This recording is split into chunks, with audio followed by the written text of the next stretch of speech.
Сине, моля те. Тате, той каза, забавлявайте се. Защо пазиш тази дъвка? Защо не вземеш нова?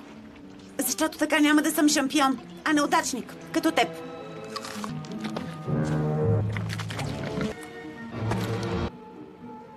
Тате, виж там. Какво е това? Някакво човече. Ето там, до водопада. Двама са. Повече от двама. Откъде са те? Кои са те? Истински хора ли са? Разбира се, това са Умпалумпи. Умпа-лумпи. Директно от Лумпаландия. Няма такова място. Какво?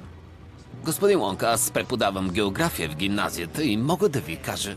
Тогава следва да знаете всичко за страната и колко е ужасно там.